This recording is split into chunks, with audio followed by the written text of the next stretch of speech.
Our guest today is the Secretary of the Illinois Department of Financial and Professional Regulation.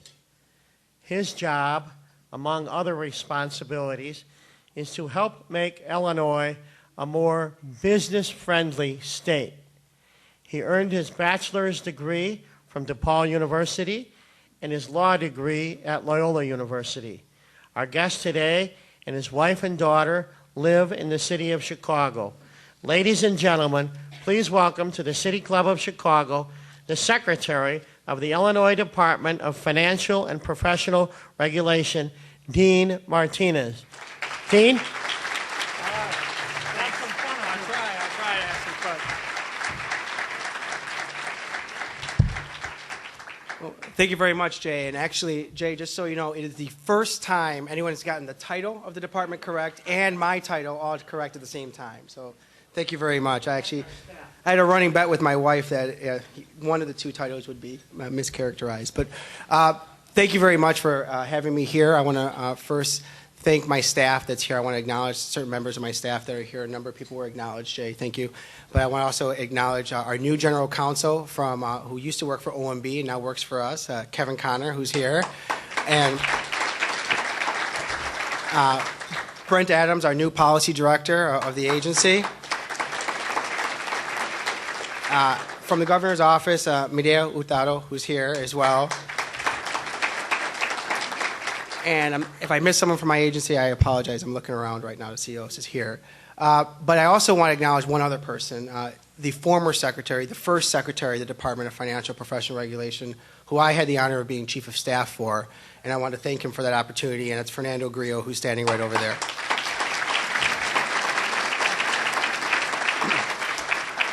Well, IDFPR, Illinois Department of Financial Professional Regulation, was created in 2004 by Governor Blagojevich when he decided to consolidate 4 former agencies. The point of the consolidation was to create a regulatory body for the state of Illinois to oversee all of our professions, while at the same time streamlining functions and making the state more efficient. We license 1.2 million licensees in the state of Illinois directly.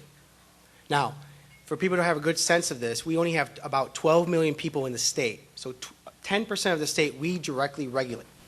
It's our stance that we indirectly affect everyone in the state. Because whether it's your barber, the massage therapist you see, your life insurance policy you bought from your insurance company, or your doctor or your loan originator for your loan, we license them. So therefore, we direct you, we impact you directly on a day-to-day basis. As a result, the decisions we make from a regulatory standpoint and from a policy standpoint affect the state as a whole. So we decided when we did the consolidation of we created 4 divisions. Division of Banking, self-explanatory, it regulates all the state chartered banks, as well as pawnbrokers. There's a long story how pawnbrokers ended up there. Don't know exactly, but it's a long story. Division of Insurance, again, it's our insurance area, which regulates all insurance except for one type of insurance, and that's title insurance, which is located in our 3rd division, which is Division of Financial Institutions, which incorporates credit unions as its main function, consumer installment loan licensees, which are loans under $40,000, and other licensees such as consumer credit companies. And then finally, we have the catch-all, professional regulation. That is the area where it catches your doctor, your massage therapist, as I mentioned earlier, your accountant, your architect, and all the other professions that fall underneath. As a result, we decided we need to change our focus. We did the consolidation. Our first focus was streamline and find efficiencies within the agency. So we streamlined what all corporations do if we're going to run it like a business. That is backroom functions. So we focused on IT, HR, general counsel, ledger affairs, and our press office. We consolidated those areas. During that consolidation, we were able to save from our budget from 2004 till today 10% of our budget each and every year. Our budget is roughly $110 million. So each and every year we've saved over $10 million for the state of Illinois because of the consolidation, all at the same time taking on new initiatives. As well as saving the state money, though, we were able actually to raise revenues. We generate currently for the state of Illinois $550 million on a $100 million budget. Therefore, what that means is we are non-GRF. For those of you who are not in the lingo for government speak, GRF monies is taxes. We are self-funded. We do not receive any money from taxpayers, only from our licensees, and also from fines that we generate as we regulate. So we decided, all right, we found streamlining initiatives within our department. During that initiative, we also decided, well, what can we do to make Illinois a better business climate? Well, the first thing we decided was our licensees, client number one. Our first client is the licensee itself, the traditional client before the consolidation. But then we also realized there's an additional client, and that is the consumer. So we decided that not only do we have to make Illinois a business-friendly environment, but an environment that protects consumers at the same time. So in order to determine what is needed within the business community, we actually did a survey. And we surveyed a significant portion of our licensees and asked what are the biggest concerns they have with the department. The survey came back actually about licensing itself, the process it takes and how long it takes to process a license so they can continue doing business. I come from a small business family, and I understand how important it is to make sure you keep your doors open each and every day. Even 2 or 3 days because you forgot to apply for a license on time could be devastating to your business. Prior to our initiative, it took between 4 and 19 weeks for someone to get a renewal of their license. We did a number of streamlining. We also looked at efficiencies, and quite frankly, we looked at our licensees as well and what they were doing wrong and communicated better with them, because information is how you avoid miscommunication. As a result, what we found was if we did simple changes and a couple of little tweaks here and there, we can make it more efficient. And as we stand here today, it takes between 1 and 4 weeks for a renewal. From 4 to 19, we cut it down to 1 to 4, no longer. But the second issue that people raised was the regulatory environment itself. Our licensees would write back saying, well, we're concerned about how we're regulated. So my first initial response when I was reading these was, they just don't want us to regulate them at all. If I was industry, that's what I would want. But quite frankly, we were mistaken. When we actually started speaking to our licensees, what they wanted was more regulation. They want a level playing field. If I'm playing by the rules, I want to make sure everyone else is playing by the rules. So we took strong stances on that, and we actually used the surveys to initiate some regulatory enforcement. The number one issue was the internet for some of our financial institutions. We have brick and mortar institutions in the state of Illinois. They were competing with the internet.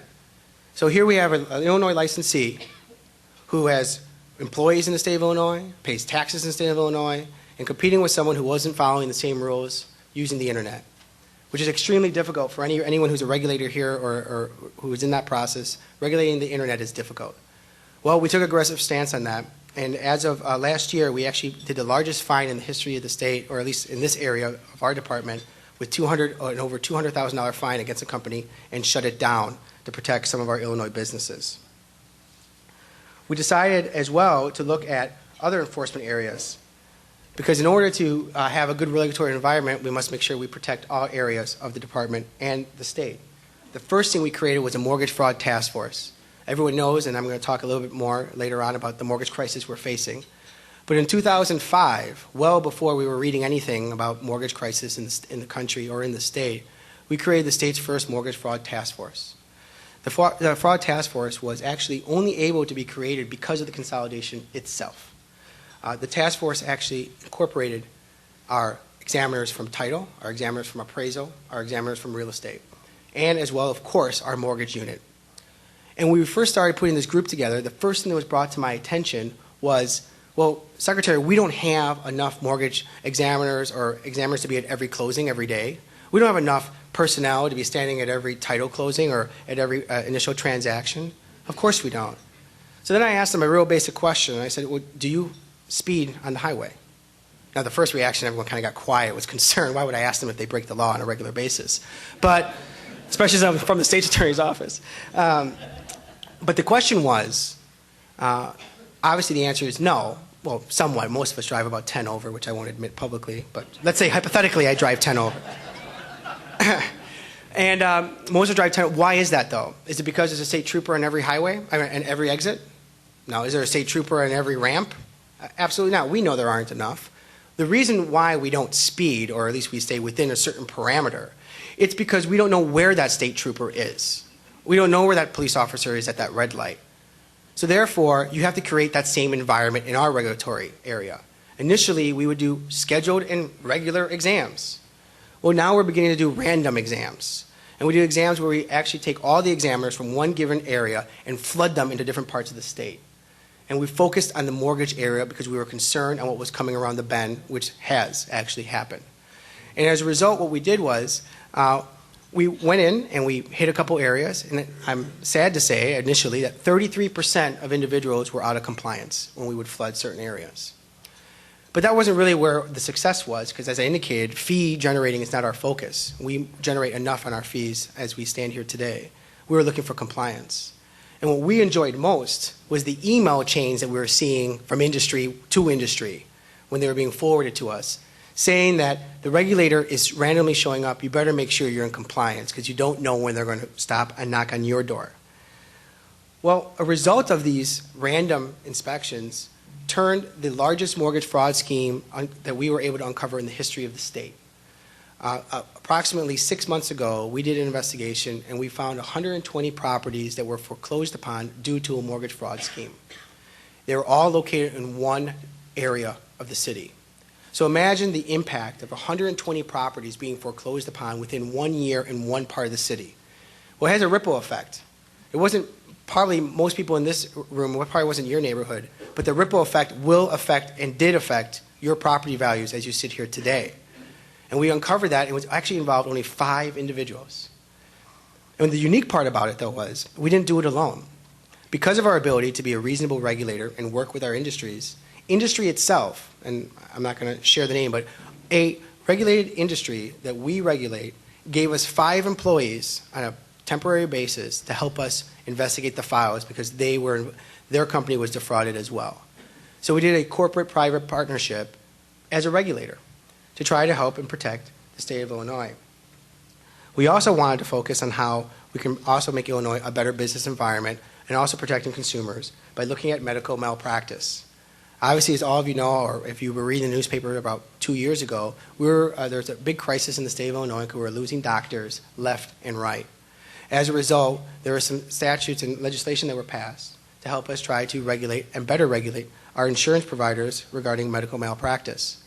We conducted hearings, and at those hearings, we ensured that private industry data or certain data that could be used by other companies to increase the business environment and competition in the state of Illinois was actually allowed to be seen and to be used by other insurance companies.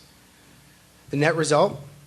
Well, 9 out of 10 companies that filed for their new rates lowered their rates in the state of Illinois for doctors. 9 out of 10 because of our hearings. We changed how we prosecuted our medical cases, our healthcare profession cases. I was a former prosecutor before I came to this job, so I kind of brought a prosecutorial perspective to the agency. Initially, we would prosecute cases, but not with the same vigor or the same initiatives that we found at the State Attorney's Office. By doing that, we were able to change our rankings in the state of Illinois. Prior to 2002, Illinois was ranked 41st in the nation when it came to enforcement of medical cases. One of the worst in the state of Illinois. After some initiatives and changing the focus, bringing on new prosecutors and additional AOJs or administrative law judges, we are now, as we stand here today, ranked 12th in the nation. Between 2002 and 2008, we jumped up from 41st to 12th. And we're not going to stop there. We want to do more. As a result, we created some consumer advocate positions as well to make sure consumers are fully aware of their rights as they're going through the process. But by working with industry, we've also ensured that Illinois becomes an environment that people want to do business. In 2005, between 2003 and 2008, we've had 31 new charters in the state of Illinois open up banks. So 31 new banks in the state of Illinois. Of those, 25 chose to be state charter. 25 out of 31 decided to be a state charter bank. The reason is you have access to the regulator. We focus on trying for compliance. We're not trying to generate fees, and we're reasonable in the process. We have 5 pending applications for state charter banks as we sit here today that we anticipate will open this year in 2008, and an additional 5 in the initial process that will probably be opening in early 2009. Well, what does this mean? This means that we have a good business environment for everyone, even in this room. The more banks we have, the more access to capital. The more access to capital, the better environment for us to be able to open up businesses and give jobs to good, hardworking Illinois citizens. That's what we're trying to focus on at the same time as protecting consumers. Now, the issue that we came about when we were trying to protect consumers were initially from industry was this is going to be bad for us. But in the end, it's been extremely beneficial for them, and it's been beneficial for our department. Which brings me to the biggest crisis that the state and this nation is facing as we stand here today, and that's the mortgage crisis. There's no one who can be in this room who hasn't heard something or knows somebody who isn't facing a difficult situation with their mortgage. You can't turn on the TV or read the newspapers without coming out and seeing something about the mortgage crisis in this country. There are a number of initiatives by the federal government to go forth and try to address this issue, but quite frankly, they fall flat. They don't do much, they only help few. So the state of Illinois has taken an initiative that we are going to focus on this. And as a regulator, we're going to use our influence to try to see what we can do to protect consumers. So the governor's office came to us and asked, we had a meeting with our department and with IDA, and asked the basic question, what's the biggest problem? And it was quite simple. We have a real estate market that is in decline. At the same time, we have a number of resets of mortgages.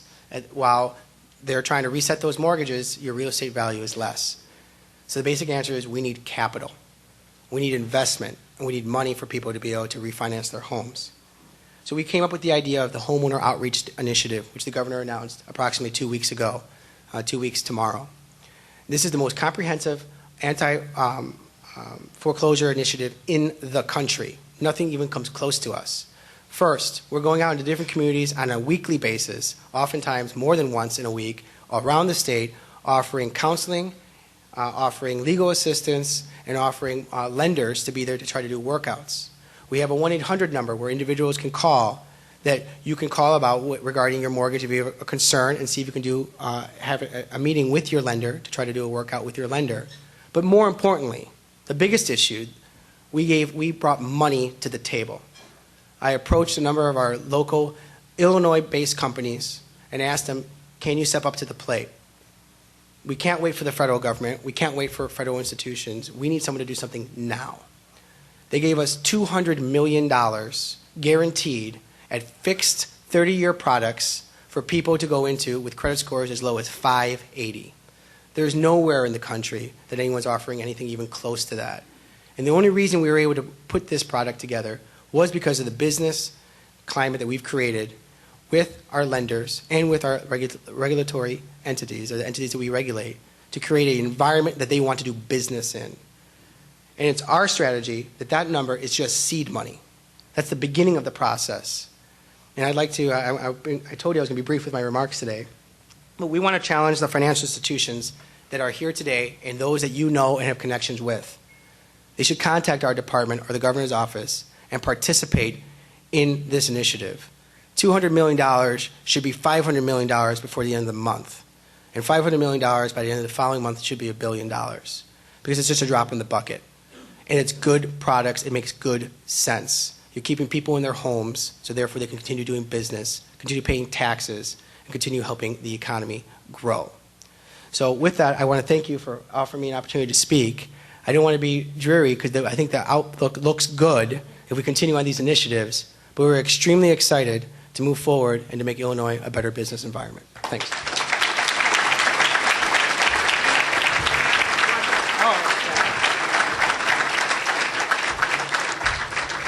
If you have questions, just stand behind Kathy, state your name, and the secretary will address them. Is it work? Yeah. Sure. Kathy Posner, Board of Governors of City Club. When I went on your website to see what you did, I was very excited to see that your department regulated iChips. The reason I was excited about it is I just joined iChips. For those who don't know, it's people who can afford health insurance, but nobody will give it to them, so you have to pay a huge amount of money, and thank God, though, that the state has it.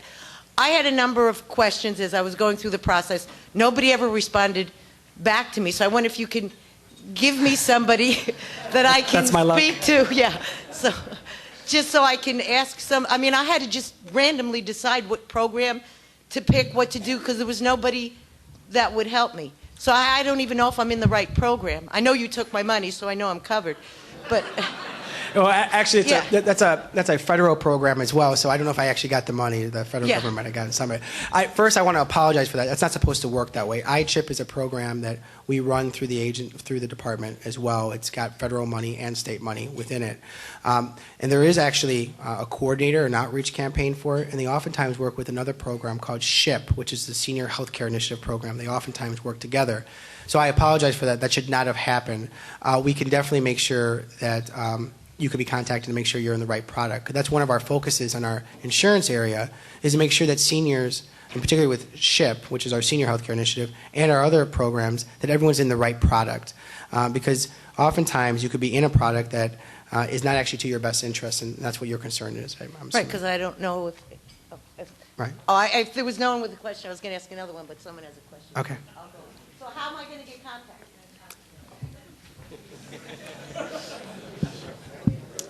Peter McMenamin, President, Illinois Physical Therapy Association.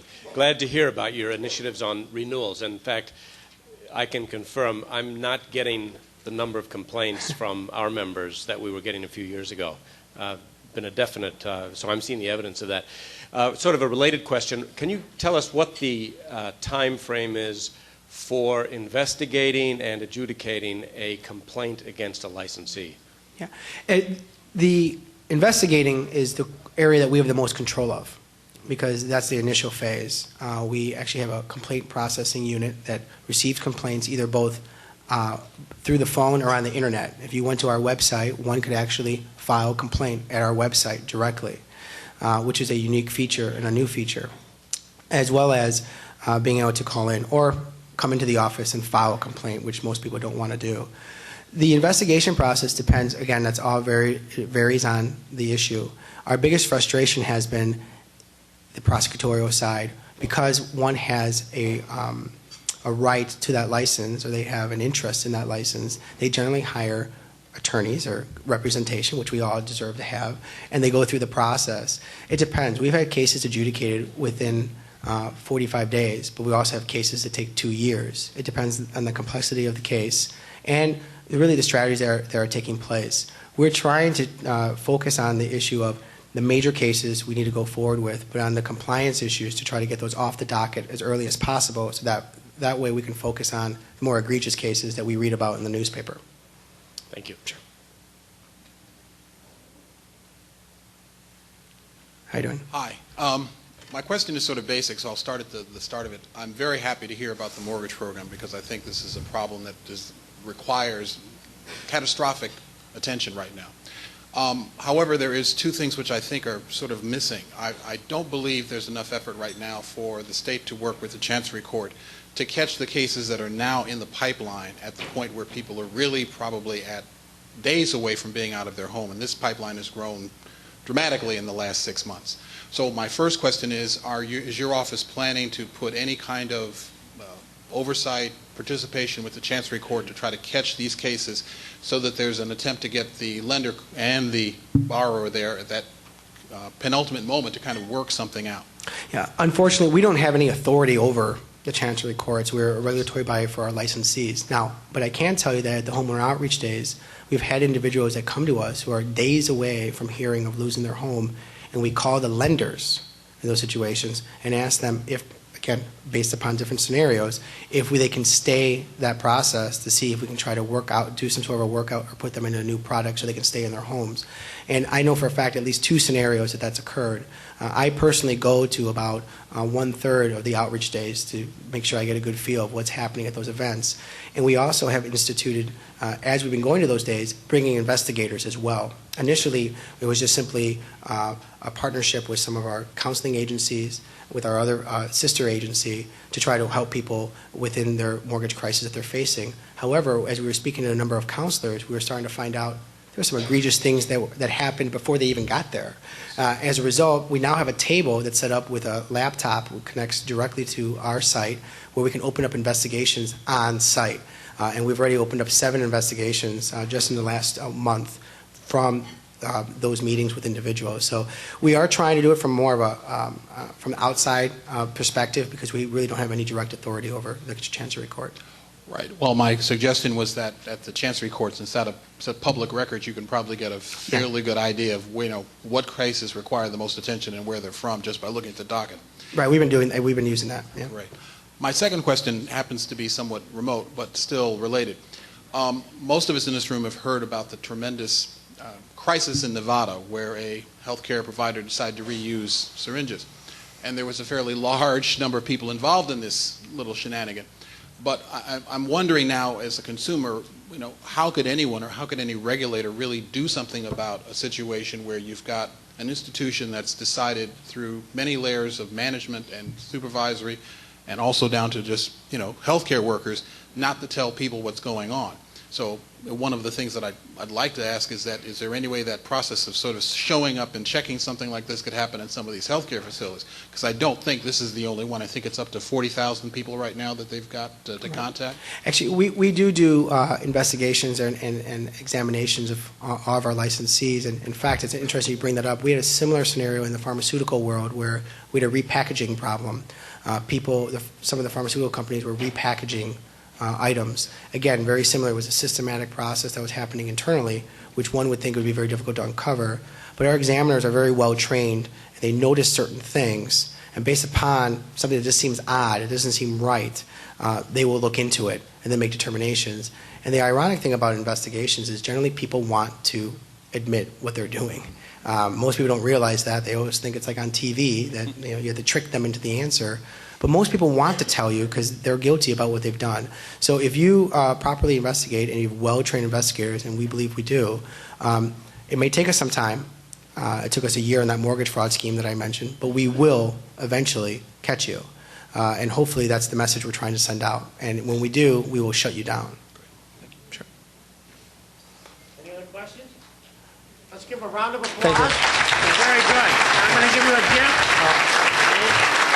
I'll get on this side. On behalf of the City Club Board of Directors, you have a City Club mug and a history of the City Club. Hold on. And you can join 1,000 of your most intimate friends and become a member of the City Club, or you are a member of the City Club of Chicago. Thank you very much. Give them a round of applause. Meeting adjourned. Thank you.